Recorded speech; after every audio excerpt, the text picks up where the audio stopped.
이렇게 건사의 헌신 예배 때 또 이렇게 설교로 섬길 수 있게 되어서 너무나 반갑고, 앞에 보니까 제가 세어봤어요. 15분이 이렇게 서 계시더라고요. 우리 15인의 건사의 용사이들께서 이렇게 앞에서 찬양하는 모습을 보니까 얼마나 든든한지 모르겠습니다.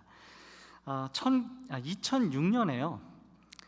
1956년에 일어났던 그런 사건을 50주년을 기념해서 한 편의 영화가 만들어졌습니다. 안타깝게도 한국에서는 개봉하지 않은 영화인데요. 이 영화의 제목이 End of Spear이라고 하는 그런 영화입니다. 실화를 바탕으로 해서 만들어진 영화인데요.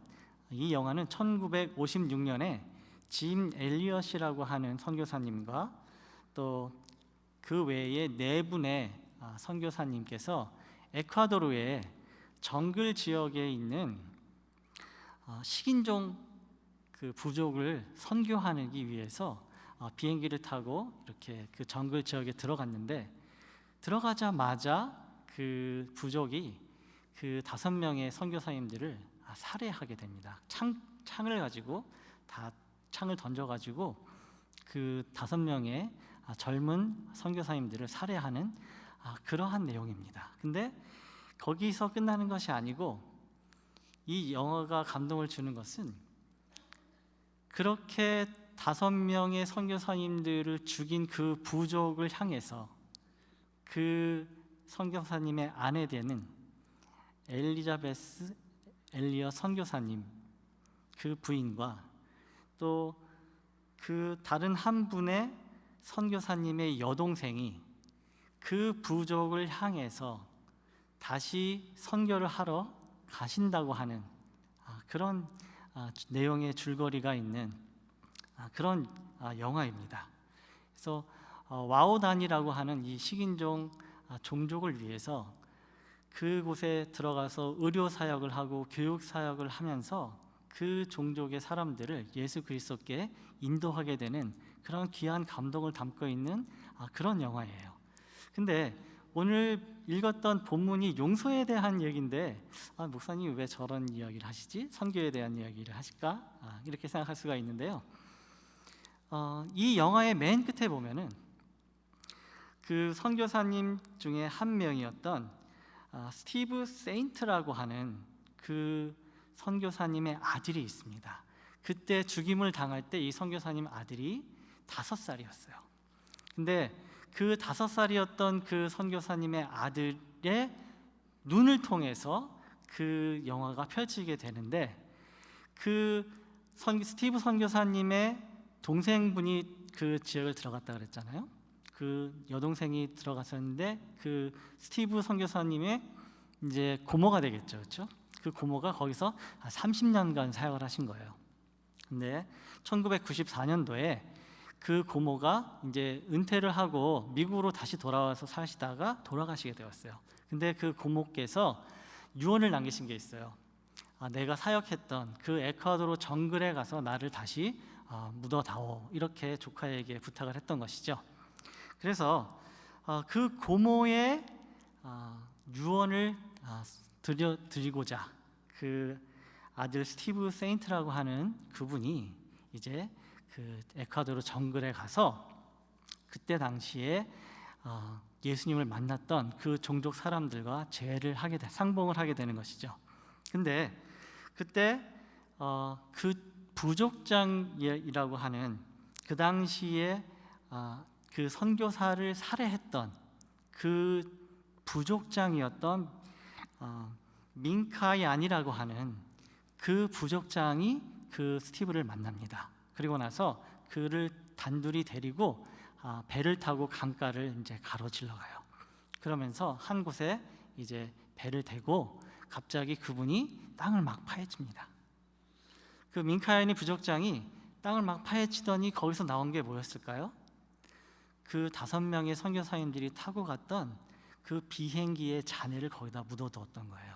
그 사람들이 선교사님들을 죽이고 비행기를 다 파괴한 다음에 땅에 묻었던 거죠. 근데 그분이 예수님을 믿고 나서 그 아들이 선교사가 온 것을 보고 그를 데리고 그 자기가 죽였던 그 선교사님이 있었던 그 살해 현장에 데리고 갑니다. 그리고 나서 그 아들에게 고백을 해요. 내가 당신의 아버지를 죽인 사람이라고 그렇게 고백을 합니다. 그러면서 마지막에 가슴을 쫙 펴고 창을 하나 줘요. 그리고 나서 내가 너의 아버지를 죽였던 것처럼 이 창을 가지고 나를 찔러라. 그러면 그렇게 너의 복수를 하라고 그렇게 이야기를 합니다. 근데 그때 그 스티브가 그 아버지를 죽인 그 원수를 죽이지 않고 크게 번뇌하면서 아무도 우리 아버지의 생명을 뺏어가지 않았다 이렇게 고백을 합니다. 그리고 내 아버지가 그 목숨을 주신 것이다 이렇게 고백을 합니다. 그러면서 창을 팽개치고 크게 오열을 하면서 그 영화가 끝나요. 그러면서 맨 끝에 자막에 뭐라고 나오냐 하면은 그 부족은 할아버지가 되는 사람이 없었다는 거예요. 서로 싸움을 너무 많이 해가지고 젊은 나이에 다 사람들이 죽어나갔기 때문에 할아버지가 되는 사람이 없는데 이 민카얀이라고 하는 이 부족장은 첫 번째 할아버지가 됐다고 하는 거고, 그 다음에 더 놀라운 사실은 그 자막에 이 스티브라는 사람이 그 민카나이의 양자로 입양을 하게 돼서 그곳에서 함께 삶을 살아갔다고 하는 게 맨 영화 끝에 자막으로 나오게 됩니다. 마치 우리 그 6.25 전쟁 당시에 손양원 목사님께서 자기 두 아들을 죽인 그 공산당원을 자기의 양자로 맞이하는 것 같은 그러한 감동적인 스토리죠. 근데 이렇게 우리 주변에, 우리 역사에는 굉장히 훌륭한 이런 용서의 본을 보여주신 그런 분들이 많이 계시다고 하는 거예요. 근데 중요한 것은 그 시선을 그분들에게 돌리지 않고 이제 우리에게로 돌렸을 때 나는 과연 얼만큼 용서하는 사람인가 하는 그런 것을 바라보면 너무나 부끄러운 것들이, 그런 모습들이 우리 안에 있다고 하는 것이죠. 저를 포함해서 아마 여기 계신 분들도 내가 용서하는 것을 굉장히 많이 교회에서 용서해라 용서해라 하는 메시지를 수도 없이 많이 들었는데 실제로 내가 보니까 어떻게 용서를 해야 되는 건지 잘 모르겠고, 내가 용서를 한다고 했는데 아직도 마음에서 막 괴로움이 있고 미워하는 마음이 막 생기고 하면서 이 용서에 대해서 잘 모르겠다 이렇게 생각하시는 분들이 많이 있을 것 같아요. 그래서 오늘 마태복음 18장 21절에서 22절의 이 말씀을 가지고 우리가 더 많이 용서하는 그리스도인이 되기라고 하는 이 주제로 오늘 용서에 대해서 함께 하나님 말씀을 나눠보도록 하겠습니다. 오늘 이 마태복음 18장 21절부터 22절 말씀은요, 예수님께서 이 15절부터 형제가 죄를 범할 때 어떻게 할 것인지에 대해서 이야기하고 난 다음에 그 후에 베드로가 질문하는 것에 대해서 말씀이 시작되고 있습니다. 15절에 이렇게 보면은 형제가 죄를 범했을 때 어떻게 하면 좋겠는지 하는 것에 대해서 예수님께서 말씀을 해주고 계시죠. 형제가 죄를 범하면 첫 번째로 개인적으로 권고를 해라. 그리고 개인적으로 권고를 했는데 잘못했다고 그렇게 빌지 않으면 그 다음에는 두세 사람의 증인을 데리고 가서 그 사람에게 직면을 시켜라 이렇게 권면을 하죠. 근데 두세 사람을 데리고 같이 가서 그 사람이 잘못한 것에 대해서 이야기를 했는데 이 사람이 그래도 말을 안 듣는 거예요. 그러면 어떻게 해야 되느냐? 교회에다 얘기를 해라. 그래서 교회 이름으로 그 사람에게 대해서 당신이 잘못한 것을 인정하십시오 이렇게 얘기를 하라고 그렇게 예수님께서 말씀하세요. 근데 이 교회가 권면하는 것도 듣지 않을 때는 마치 이방인과 세리와 같이 우리와 상관없는 그런 사람이라고 여기라고 하는 그런 말씀을 해준 다음에 그때 베드로가 이제 예수님에게 질문을 하는 거예요.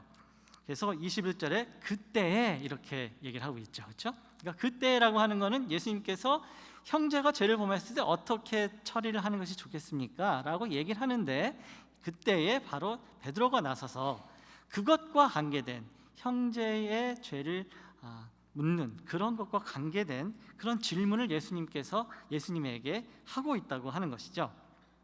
그래서 베드로가 한 질문이 뭐예요? 나와 이르되 주여 형제가 내게 죄를 범하면 몇 번이나 용서를 해줘야 됩니까? 7번까지 용서하면 괜찮을까요? 이렇게 이제 질문을 하는 것이죠. 그 당시에 유대의 문화는요, 랍비들이 뭐라고 가르쳤냐면은 이웃이 만약에 죄를 범했다 했을 때 3번까지는 용서해줘라. 근데 4번째부터는 용서하지 않아도 된다. 이렇게 가르치는 그런 풍속이 이 유대 사회에 그때 당시에 있었다 그래요. 그러니까 이 베드로가 그것을 알고 있었겠죠, 그렇죠? 이웃 사람이 죄를 범하면 3번까지는 내가 용서해 주는 것을 배웠는데 예수님이 형제에 대해서 그렇게 죄를 범하는 것에 대해서 얘기를 하니까 3번보다는 좀 많게 선심을 쓴 거죠. 그러니까 7번을 예수님 7번 정도 용서하면은 충분하지 않을까요? 이렇게 이제 질문을 한 거죠, 그죠? 그랬을 때 예수님께서 뭐라고 말씀하세요? 우리가 너무나 잘 아는 그런 메시지죠, 그렇죠? 내게 이르노니 7번뿐 아니라 7번을 70번까지라도 그렇게 용서를 해야 된다, 이렇게 말씀을 해주고 계시죠, 그렇죠? 그러니까 7 곱하기 70은 490번이죠, 그렇죠? 제가 490번이 하루에 한 번씩 용서를 하면은 도대체 얼마큼 걸릴까 한번 계산해 보니까 1.3년이 걸려요. 그러니까 1년 4개월이 걸리더라고요. 매일매일 한 번씩 용서를 해주면 1년 4개월 동안 매일매일 용서를 해줘야 되는 거죠. 근데 490번만 용서하라고 하는 뜻은 아니겠죠, 그렇죠? 예수님께서 하신 말씀은 490번까지라도 그렇게 예수님께서 말씀하셨으니까요, 그죠? 그러니까 평생 계속해서 용서를 해줘야 된다, 이렇게 예수님께서 말씀을 하신 거예요, 그죠? 근데 우리가 생각해 볼 거는요, 예수님께서 그렇게 용서를 하라고 이렇게 얘기를 하셨는데 과연 용서가 무엇을 말하는가, 그게 궁금한 거예요. 과연 용서라는 게 얘기를 많이 들었는데 이렇게 하면 용서하는 걸까? 여러분 한번 들어보실래요? 자기 자신에게 일어난 일이 실제로는 그렇게 나쁘지 않은 일이라고, 그리고 일어난 일은 그냥 잊어버리고 넘어가야 하는 것, 그것이 용서일까요? 아니면 어떤 나쁜 일이 일어난 것은 그냥 잊어버리고 그냥 그 사건이나 관계를 자신의 기억에서 지워버리는 것, 이게 용서일까요? 아니면 나에게 상처를 주었던 사람과 다시 아무 일도 일어나지 않았던 것처럼 다시 관계를 시작하는 것, 그것이 용서일까요? 아니면 다른 사람이 나에게 한 행동, 아니면 지금도 하고 있는 그 행동에 대해서 그 사람이 하고 있는 변명이나 설명을 받아들이면 그게 용서가 되는 걸까요? 아니면 또 갈등을 무마하기 위해서 내가 할 수 있는 모든 것들을 베풀어 주는 것, 그것이 용서일까요? 아니면 사람들의 단점에도 불구하고 그 사람들의 단점을 내가 수용하는 것, 그것이 용서일까요? 아니면 나에게 상처를 준 사람에게 가가지고 모든 것이 괜찮습니다, 저 다 용서했어요 라고 이렇게 얘기하는 것이 과연 용서를 하는 걸까요? 그리고 피해를 준 사람에게 사과를 하게 하고 후회를 표현하게 하거나 아니면 정의의 균형이 회복될 때까지 용서를 구하도록 하는 그런 것이 과연 용서일까요? 우리가 이런 용서에 대해서 우리가 생각할 수 있는 것들이 이러한 것들이 있는데요, 그래서 오늘 과연 성경적인 용서의 의미는 무엇일까 한번 여러분과 같이 나눠봤으면 좋겠습니다. 성경에서 말하고 있는 용서는요, 크게 2가지로 나눌 수가 있어요. 하나는 1차적인 의미의 용서예요. 이것은 하나님의 임재로부터 인간을 분리시키는 장애나 장벽을 하나님께서 은혜로 제거해 주시는, 그래서 하나님과 화해와 교제의 길을 열어주시는 하나님께서 우리를 용서하시는 그 의미가 있다고 하는 것이죠. 그 대표적인 구절이 에베소서 4장 32절 말씀이에요. 화면에 나오죠. 에베소 4장 32절을 보니까 서로 친절하게 하며 불쌍히 여기며 서로 용서하기를 하나님이 그리스도 안에서 너희를 용서하심 같이 하라. 하나님께서 그리스도를 통해서 우리를 용서하셨다고 하는 그 용서의 의미, 하나님과의 장벽을 제거함으로써 우리가 하나님과 다시 교제할 수 있게 되는 것이 우리가 성경적으로 말하는 용서의 1차적인 그런 의미라고 할 수가 있겠어요. 그리고 두 번째로 생각해 볼 수 있는 것은 2차적인 의미인데요. 2차적인 의미는 바로 이웃에 대한 인간의 용서를 얘기하고 있는 것이죠. 그래서 성경에서 용서라고 하는 그 단어를 얘기할 때 크게 두 가지 단어를 사용하고 있는데, 하나는 카리조마이라고 하는 그런 단어를 사용하는데, 이 뜻은 뭐냐면요, 은혜롭게 거저주다, 그런 뜻이에요. 그래서 빚이나 죄를 탕감해 주다 하는 그런 의미가 있고요. 그 다음에 다른 그 용서라는 단어는 어떤 단어가 있냐면 PMI라고 하는 그런 단어가 있어요. 근데 이것은요, 법률적인 그런 의미예요. 그래서 피해자가 가해자에게 어떤 소송도 하지 않겠다고 통보하는, 그래서 빚이나 허물을 법적으로 면제해 준다 하는 그런 뜻이 용서라고 하는 그런 뜻이 있다고 하는 것이죠. 그래서 이 성경에 쓰인 이 단어들 유추해 볼 때 용서의 그 의미는 무엇이냐 하면은 받은 상처를 단순히 잊거나 받아들이는 그런 차원을 넘어가지고 하나님의 은혜를 힘입어서 자신에게 주어진 가해자에 대한 그런 거절에 대한 마땅한 권리를 내가 복수하겠다고 하는 그런 마땅한 권리가 있는 그 권리를 내가 행사하지 않겠다고 내려놓는 것, 그것이 바로 성경에서 얘기하는 이웃에 대한 용서의 의미라고 할 수가 있는 거죠. 그러니까 저 사람이 나한테 엄청나게 잘못을 했잖아요, 그죠? 그러면 나는 어떠한 권리가 있냐면 그 사람에게 복수할 권리가 있는 거예요, 법적으로, 그죠? 그 사람이 나에게 피해를 보상해 주어야 할 의무가 생기는 거죠. 근데 내가 그 사람에게 받을 빚이 이제 생긴 거예요. 그 사람은 나에게 이제 잘못했다고 나에게 용서를 빌어야 될, 그리고 보상을 해줘야 할 빚이 생긴 거죠. 근데 우리가 성경에서 이야기하는, 예수님께서 이야기한 용서의 진정한 의미는 뭐냐 하면은 내가 그렇게 받을 빚이 있음에도 불구하고 그 빚을 받지 않겠다고 선언하는 것이죠. 법적으로 면제해주는, 내가 받을 권리를 포기하는, 그것이 바로 성경이 예수님께서 얘기하시는 이웃에 대한 용서의 정의라고 할 수가 있다고 하는 것이죠. 자, 근데 이제 용서에 대해서 이야기할 때 이렇게 질문하시는 분이 있을 것 같아요. 목사님, 용서하는 거 참 좋은데요, 근데 잘못한 사람이 그래도 적어도 자기가 잘못했다고 사과를 해야지 용서를 하는 거 아닌가요?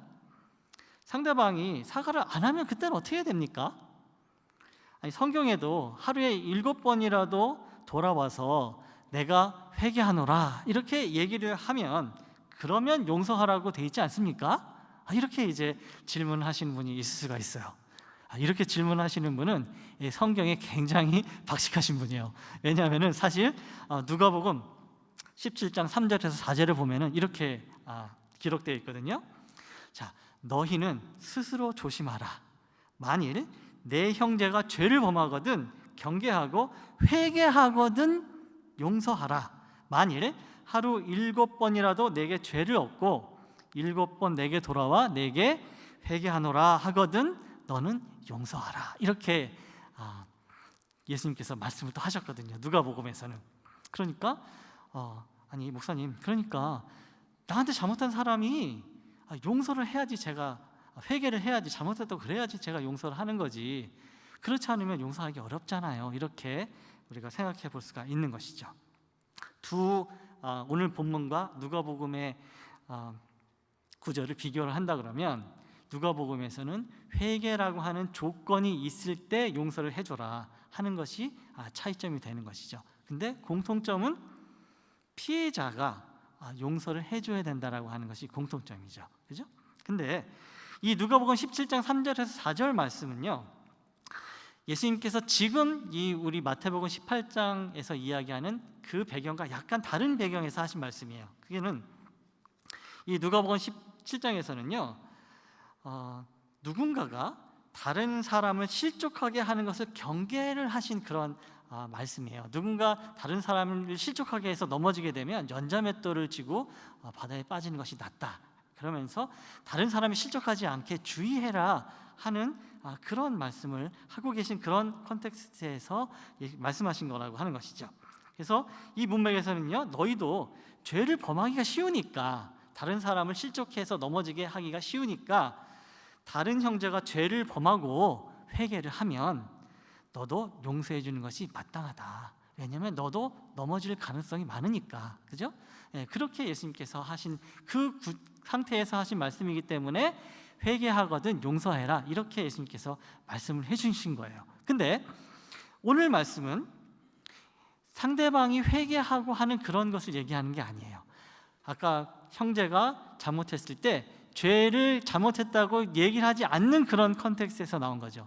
개인적으로 찾아가서 얘기를 했는데 안 들어. 두세 사람 데리고 갔는데도 안 들어. 그죠? 마지막에 교회까지 가서 잘못한 것을 시인해라, 이렇게 권면했는데도 듣지 않는 그런 사람들에게 하는 말씀을 하는 도중에 베드로가 질문한 거거든요. 그러니까 예수님께서 이때 당시에는 그 가해자가 피해자에게 용서를 하지 않는 그러한 컨텍스트에서 이 말씀을 해주신 거죠.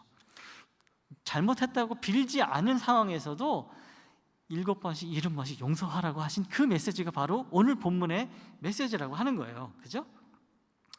그래서 우리가 그럼 생각해 볼 때, 아니, 예수님께서 용서를 하라고 한 것이 마치, 잘못 생각하면 그 나에게 잘못한 그 사람을 위해서 용서를 하라고 하신 건가? 그 사람도 예수님이 사랑하시는 사람이기 때문에 그 사람을 위해서 나보고 예수님의 사랑을 전하면서 용서를 하라고 하시는 걸까? 예수님, 이거 너무 좀 잔인한 거 아니에요?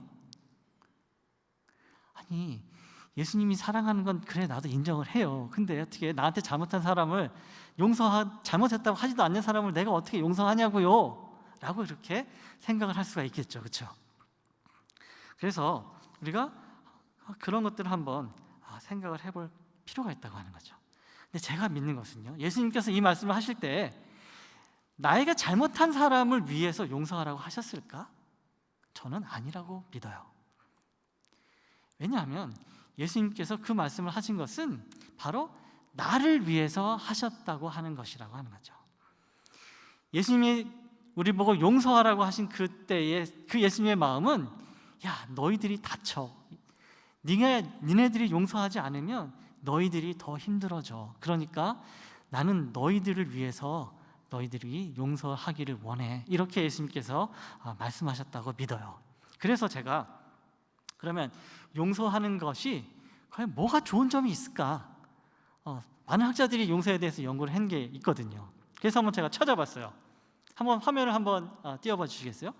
예수님께서 분명히 가해자를 위해서, 그 사람을 위해서 보고 용서해 주라고 하지는 않았을 것 같은데, 과연 나에게 용서하라고 하신 그 이면에는 어떤 의미가 있을까?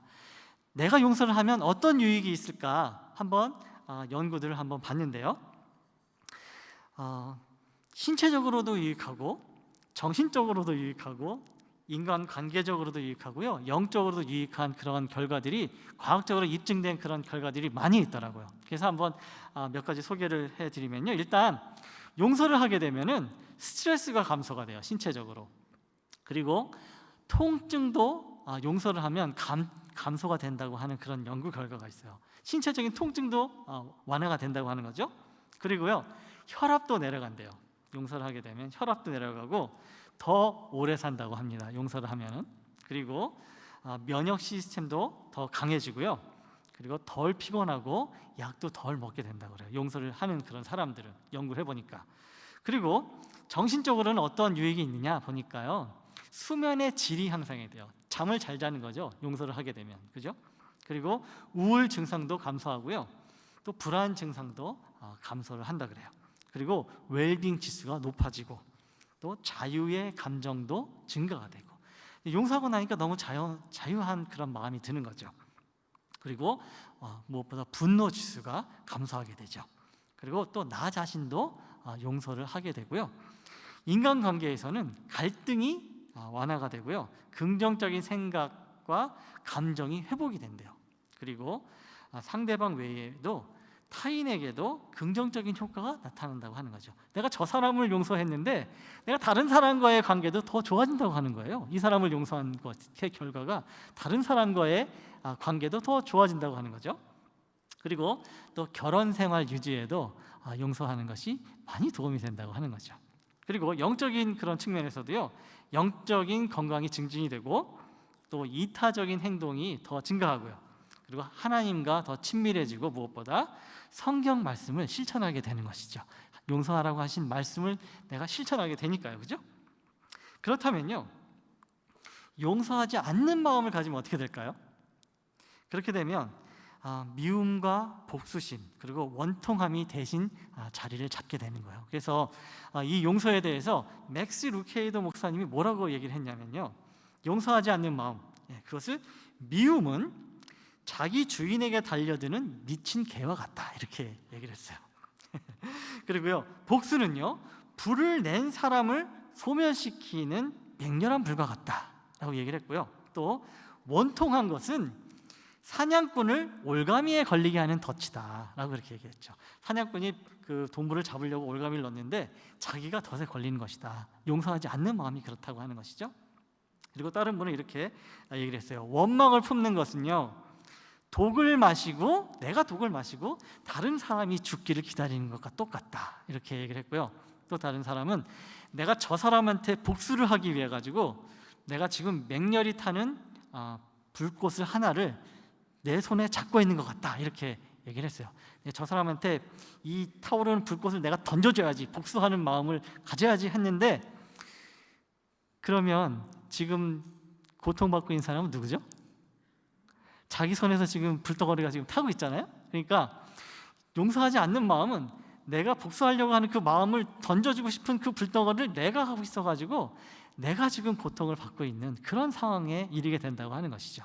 그래서 오늘 이 불덩어리를 그러면 내려놓기 위해서는 우리가 어떻게 해야 되느냐 하는 그런 것들 우리가 생각을 해봤으면 좋겠습니다.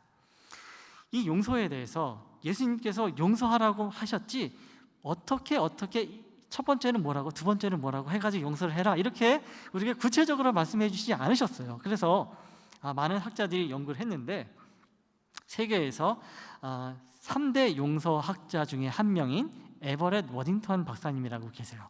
저기 쪽에 동부에 계신 학교의 이제 심리학과 교수님이신데요, 굉장히 독실한 크리스찬이세요. 그 박사님이 이 용서에 대해서 연구를 많이 하셨는데요, 이분이 이 용서를 두 가지 정도로 나눠서 생각을 해야 된다, 이렇게 얘기를 했어요. 첫 번째는 뭐냐면요, 가해자가 낯선 사람일 때, 그때는 관계가 지속되지 않는, 그냥 일시적으로 당한 거죠, 그렇죠? 그랬을 때는 그 사람에 대한 원한을 감소시키고 부정적인 생각과 감정 그리고 복수하려고 하는 동기를 내려놓는 것이다, 이렇게 얘기를 했고요. 근데 이 가까운 관계이면서 그 관계가 계속해서 진행되는 그런 경우도 있잖아요, 그죠? 가장 대표적인 게 부부겠죠, 그죠? 부부 사이는 가까운 관계면서 관계가 계속되잖아요, 그죠? 그런 사이에 그런 원망하는 게 있을 때, 그때의 용서라고 하는 것은 복수심과 보고 싶지 않은 그 사람을 회피하려고 하는 그런 경향을 감소시키고 억울한 마음과 생각 그리고 행동을 감소시킬 뿐만 아니라 더욱 긍정적인 생각과 감정이 회복되는 것이다, 이렇게 용서에 대해서 얘기를 하고 있어요. 그러니까 가까운 사람은 한번 보고 지나갈 사람이 아니기 때문에 그 사람을 자꾸 피하고 싶죠. 그리고 계속해서 복수하고 싶어요. 계속 보니까요, 그렇죠? 그래서 그런 생각과 행동을 감소시키는 것이 용서하는 것인데요. 그래서 이 에버렛 워딩턴 박사가 용서를 그러면 어떻게 하는 것이 좋냐 했을 때 용서에는 두 가지 방법이 있다, 이렇게 얘기를 한 거죠. 첫 번째는요, 의지적인 용서가 필요하다, 이렇게 얘기를 하는 거예요. 또는 결단적인 용서다. 그래서 영어로는 decisional forgiveness라고 이렇게 얘기를 하는 거죠. 이것은요, 하나님이 우리에게 용서하라고 명령하셨기 때문에 우리가 그 말씀을 순종하면서 다른 사람을 용서하기로 결단을 내리는 거예요. 그게 의지적인 용서라고 하는 것이죠. 그러니까 내가 잘못한 사람이 있을 때, 하나님, 제가 저 사람을 용서하기로 결단합니다. 이렇게 결단하는 것, 그것이 바로 의지적인 용서라고 하는 거예요. 근데 의지적인 용서를 했다 그래서 내 마음에 그러한 미운 감정이라든지 억울한 마음이라든지 이런 게 단번에 해결이 되지 않는다고 하는 것이죠. 의지적인 용서가 필요하다고 하는 거예요. 근데 그것은 시발점이라고 하는 거예요. 그것은 하나님께서 우리에게 명령해 주셨기 때문에 우리가 반드시 시행해야 될 일이라고 하는 것이죠. 결단적인 용서는 우리가 반드시 해야 되는 것, 그것은 내가 하나님의 명령을 따라서 하나님, 내가 저 사람을, 나에게 이러이러한 잘못한 사람이 있는데 그 사람이 나에게 행한 그것을 하나님 용서하기로 결단합니다. 이렇게 기도하는 것, 이것이 바로 의지적인 결단적인 용서라고 하는 거예요. 그러니까 이것은 여기 계신 모든 분들이 또 저와 마찬가지로 계속해서 해야 될 일이라고 하는 것이죠. 근데 하나님께서는 이런 의지적인 결단적인 용서뿐만이 아니고 우리들에게 하나님의 바람이 있다고 하는 거예요. God's desire, 이렇게 표현을 해요. 하나님께서 바라시는 것은 무엇이냐? 그것은 그 가해자에게 가졌던 미움과 분노, 원한의 감정이 사그러드는 것, 그것이 바로 감정적인 용서라고 그렇게 이름을 붙인 거죠. 그러니까 우리가 먼저 결단을 내리면 감정적인 용서가 그 뒤에 따라오게 되는 거예요. 감정적인 용서는 근데 한 번에 되지가 않는다고 하는 것이 우리가 꼭 알아둬야 되는 거예요. 감정적인 용서는 단번에 끝나는 것이 아니고 시간이 걸리면서 점차 회복되는 것이죠. 그렇지만 우리가 하나님의 명령을 따라 해야 되는 것은 결단적인 용서를 해야 되는 것이죠. 그 결단적인 용서를 하고 나면 감정적인 용서가 따라오게 된다 하는 이 공식을 여러분들께서 오늘 꼭 기억을 해주셨으면 좋겠어요. 그래서 지금은요, 결단적인 용서를 하는 데 도움이 되는 잠깐 액티비티를 한번 해보려고 그래요. 그리고 그것은 제가 맨 나중에 하도록 하고요. 감정적인 용서에 대해서 잠깐 소개를 드리고 제가 결단적인 용서를 하는 것에 대한 그런 도움을 드리기를 원하는데요. 감정적인 용서를 하는데 시간이 걸린다고 그랬잖아요, 그죠? 그래서 그 시간이 걸리는 것을 어떻게 하면 단축을 시킬 수 있을까 해서 이제 학자들이 연구를 했더니 어떻게 하면 좋은가? 일단 내가 받은 상처를 다시 생각을 해보는 거예요. 그리고 그때 생각을 할 때 그 사람이 왜 그렇게 했을까 하는 그런 생각을 해보라고 하는 거죠. 그렇게 되면 그 사람을 훨씬 용서하기 쉬워지고 내 감정이 빨리 회복되는 것을 발견을 한 거예요. 그래서 이 아까 제가 소개시켜드렸던 에버렛 워딩턴 박사님이 있다고 그랬죠. 그분이 얼마 전 크리스마스 때 경찰한테 연락을 받았어요. 경찰이 크리스마스인데 이제 휴가를 하는 도중에 경찰한테 연락을 받아서 봤더니 자기 어머님이 돌아가셨다는 거예요. 그래서 빨리 집으로 와달라고 하는 그런 연락을 받은 거죠. 그래서 가봤더니 10대 비행 청소년들이 이 어머님이 차가 없으니까 그 사람들이, 그 아이들이 휴가가 끝나 보다 생각을 하고 그 집에 도둑질하러 들어간 거예요. 근데 그 할머니가 자고 있다가 밑에서 바스락바스락 소리가 나니까 무슨 일이야? 그래서 찾아 나온 거죠. 밑으로 내려오신 거예요. 그랬더니 그 아이들이 깜짝 놀라가지고 그 옆에 있던 야구방망이로 그 할머니를 때려서 죽인 거예요.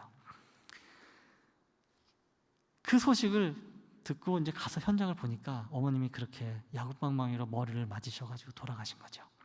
자기가 세계 3대 용서학자인데 자기 어머님이 그 10대 비행 청소년들한테 야구방망이로 맞아서 돌아가신 것을 보니까 이분 마음이 어떻겠어요? 자기도 부글부글 끓는 거죠. 이걸 어떻게 해결해야 될까?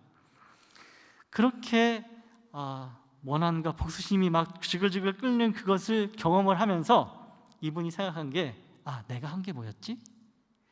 내가 연구한 게 그 가해자의 그 상황을 공감해 보라고 했지 하면서 그분이 그 아이들이 왜 그렇게 했을까 이렇게 떠올려 본 거죠. 그 아이들은 빈집인 줄 알고 들어간 거예요. 그리고 갑자기 그 어머니가 위에서 내려오니까 그 아이들이 깜짝 놀랐는데 이 아이들은 비행 청소년이었기 때문에 한 번 전과가 있는 거예요. 그러니까 이번에 또 걸리면 이번에 진짜 제일에 가게 될 그런 처지였던 거죠. 그러니까 아이들이 그게 너무 무서웠던 거예요. 그래서 순간적으로 옆에 있던 야구방망이를 휘둘러 가지고 빨리 어머니를 물리치고 빨리 도망가야겠다 생각하고서 그렇게 일을 저질렀는데 잘못 맞아가지고 돌아가신 거죠. 이렇게 나에게 가해를 한 그 사람의 상황을 한번 공감을 해볼 수 있도록 그렇게 하게 되면 용서하는 그런 감정이 촉진된다 이렇게 얘기를 하는 것이죠. 그리고 근데 어떤 사람은 도저히 용서 안 되는 사람 있잖아요. 그죠? 아무리 그 사람을 이해해 보려고 해도 잘 안 되는 사람이 있어요. 그죠? 네. 그럼 그런 사람들은 어떻게 하느냐? 그럴 때는 인간적인 측은지심을 발휘해라. 동정심을 발휘해라. 이렇게 얘기를 해줘요. 자, 그렇게 해서 이제 감정적인 용서는 결단적인 용서를 내리고 나서 뒤에 따라오게 되는 그런 작업을 하게 되는 것인데요. 이런 부분들은 몇 회에 걸쳐서 세미나를 통해서 이제 감정적인 용서를 촉진하는 그런 세미나를 할 수가 있을 것 같아요. 자, 이제 그럼 결단적인 용서에 대해서 어떻게 하면 여러분들에게 도움이 될까 해서 여러분들에게 한 가지 액티비티를 같이 해봤으면 좋겠는데 여러분 한번 죄송하지만 자리에서 한번 일어나 주시겠어요? 내가 너무 몸이 불편하지 않는 분들은 자리에서 한번 일어나시고요. 자, 결단적인 용서라고 하는 것은 상처 준 사람에게 앞으로 내가 어떻게 행동할지를 결정을 하는 거예요. 그래서 내가 나의 분노를 내려놓고 똑같이 되갚아 주겠다고 하는 내가 받을 빚을 내가 더 이상 받지 않겠다고 선언하는 것이라고 했죠. 그렇죠? 이제 여러분 팔을 한번 앞으로 쭉 한번 뻗어보시기 바랍니다. 그리고 눈을 감으시고요. 마치 손에 원망과 미움을 쥐고 있다고 한번 상상을 해보시기 바랍니다. 이제까지 이 원망과 미움을 풀어놓지 못했기 때문에 손에 힘을 더 꽉 줘보세요. 여러분은 미움과 원망의 무게가 점점 자라는 것을 느낄 수가 있을 것입니다. 여러분은 이 원망과 미움이 지나가기를 원하실 것입니다. 왜냐하면 계속 손을 꽉 쥐고 있는 것은 커다란 짐이기 때문입니다. 정말로 무거운 짐이기 때문입니다. 그러나 여러분은 그것을 놔줄 수 없습니다. 더 많이 놔주고 싶을수록 더 세게 쥐고 있어야 합니다. 용서하지 않는 마음을 계속 지니고 있는 것은 마치 여러분이 지금 손을 움켜쥔 채로 팔을 계속해서 들고 있는 것과 같습니다. 여러분은 지금 이 무거움으로부터 벗어나고 싶을 것입니다. 여러분도 풀려나게 되면 기분이 좋아질 것을 알고 있습니다. 그러나 여러분은 용서하지 않는 마음을 내려놓아야 함을 알고 있지만 자신이 손을 더 꽉 쥐고 있음을 발견하실 수 있을 것입니다. 여러분들은 정말로 그 원망과 미움을 껴안고 싶지 않습니다. 그래서 그 사람의 잘못을 내 팔 길이만큼 가능한 멀리 떨어져 있게 하려고 더 하고 있습니다. 여러분은 이제 이 원망과 미움을 내려놓을 준비가 되었습니다. 굉장히 오랫동안 견뎌오셨습니다. 그것은 아주 무거운 짐이었습니다. 여러분은 용서하지 않는 무거운 짐을 들고 오느라 그 사람이 아닌 여러분 자신을 아프게 만들고 있었습니다. 만일 여러분이 용서를 결단한 준비가 되었고 그 상처 준 사람을 하나님이 사랑하시는 귀중한 사람으로 대하려고 노력하기로 하겠다고 말할 수 있다면, 기꺼이 원수를 사랑하기로 노력하기로 한다면 이제 여러분은 이 원망과 미움을 내려놓을 준비가 된 것입니다. 제가 내리라고 할 때까지 아직 팔을 내리지 마십시오. 이 원망과 미움이 이제 여러분들 손에 잡혀 있는 여러분의 손에 잡혀 있는 한 마리의 새라고 한번 상상해 보십시오. 제가 이제 놓아주세요라고 말하면 그 새를 놓아주시기 바랍니다. 만일 여러분이 완전히 이 순간에 용서하기로 결정할 수 없다 하더라도 어쨌든 놓아주시고 용서하기로 결정하는 것에 따라오는 자유함을 한번 느껴보시기 바랍니다. 자, 이제 그 새를 놓아주시기 바랍니다. 그리고 팔을 내려 주십시오. 용서하기로 결단하는 그 해방감을 한번 느껴보시기 바랍니다. 그리고 조용히 자리에 앉으셨으면 좋겠습니다. 하나님께서 원하시는 것은 내가 그동안 이 꽉 쥐고 있던 그 미움과 원망의 마음을 내려놓기로 결단하는 것에 있습니다. 그것은 우리가 한 번만 결단하면 되는 것입니다. 감정적인 용서는 뒤에 따라오는 것입니다. 그러니까 내가 과거에 용서하기로 그렇게 원했지만 이게 도대체 용서를 한 건지 안 한 건지 마음이 괴롭다 하는 그런 경험을 하신 분들이 있을 거예요. 오늘 말씀을 통해서 예수님께서 용서하라고 하신 그 명령을 따라서 내가 용서를 결단하고 감정적인 용서는 뒤에 따라오는 것이라고 하는 이 사실을 여러분들이 확실히 믿고 오늘부터 내가 더 많이 용서하는 그런 그리스도인으로 헌신하겠다 하는 그런 우리 나성 한인교회 우리 권사님들과 성도님들 되시기를 예수님의 이름으로 축원드립니다. 함께 기도하시겠습니다.